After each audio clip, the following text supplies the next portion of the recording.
Nous sommes destinés, très ennemis avec Satan. C'est ce que le Précleste, déesse le début, avait déjà prédestiné, que nous serions ennemis du diable Satan et des anges Tchous. C'est pourquoi le dragon, alors que ce bébé était sur le point de naître, allait persécuter cette femme. Ensuite, le dragon allait aussi attendre qu'après que cette femme eut enfant le bébé, pour dévorer ce bébé.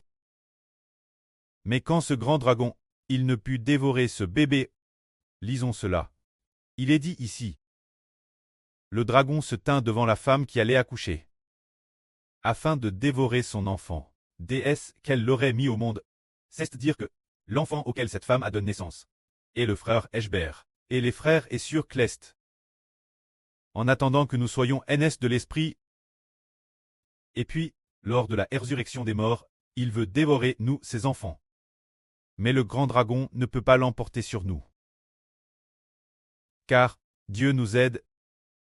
Le Précleste enverra l'archange Michel pour nous aider. Alors, qu'adviendra-t-il de ce bébé? Il est dit ici, la femme mit au monde un fils, qui est celui qui doit diriger toutes les nations avec un sceptre de fer.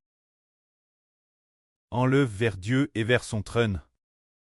Ce garçon est celui qui doit traiter enlève vers Dieu et vers son trône. Ce garçon est celui qui brisera toutes les nations et tous les peuples. Se dire l'Israël spirituel, les fils du Précleste et du Seigneur, se dire le frère Ashber et les frères Essur. L'avenir, nous allons briser toutes les nations et tous les peuples. Quand trait enlève vers Dieu et vers son trône. Cela signifie que ce garçon est sur le point de s'asseoir sur le trône de Dieu et sur le trône du Seigneur Christ pour régner, recevant le nom de Dieu et du Seigneur, recevant de nombreux noms honorables et glorieux. Cependant, la femme s'enfuit dans le désert. Oh! Elle avait un lieu préparé par Dieu, afin d'y être nourrie pendant 1260 jours. Cette femme symbolise le royaume de l'Israël spirituel. Lorsque l'Israël spirituel aura scellé les clestes, 144 000, et les aura présents Dieu. Dieu progera cette femme afin qu'elle soit progée dans le désert. Pendant 1260 jours, Dieu fournira de la nourriture. Cette femme est une nation, le royaume de l'Israël spirituel.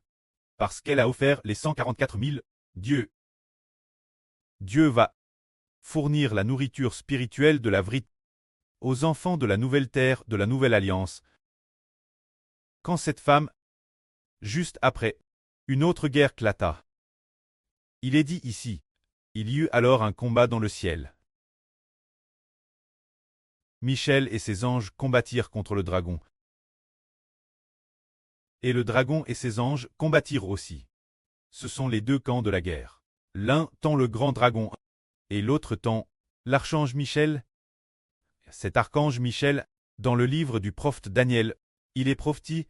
Cet archange Michel, oui, la nation spirituelle d'Israël, qui projette la nation d'Israël. L'archange Michel, cet archange menant les anges clestes. Combattre ensemble, combattre le diable Satan, pour s'opposer au diable Satan. Ce moment-tel, le grand dragon, se dire le diable Satan, ne put plus résister. Dans le ciel, il n'y eut plus de place pour le dragon et ses anges. Ainsi, le grand dragon fut précipité. Ce grand dragon qui est l'origine dans le jardin d'Éden, le serpent qui a trompé, le grand dragon est appelé le diable, et aussi Satan, se dire celui qui gare toute l'humanité.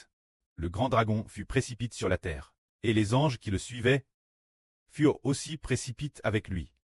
Ce grand dragon fait que toute l'humanité est gare par ce grand dragon. Mais la fin, lorsque le septième ange sonna de la trompette, Dieu donna le pouvoir à l'archange Michel, pour qu'il l'emporte sur le pouvoir du grand dragon.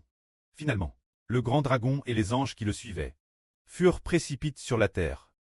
Combien d'anges l'ont suivi? Un tiers des anges ont suivi le diable. Que la gloire soit auprès et au Seigneur. Amen.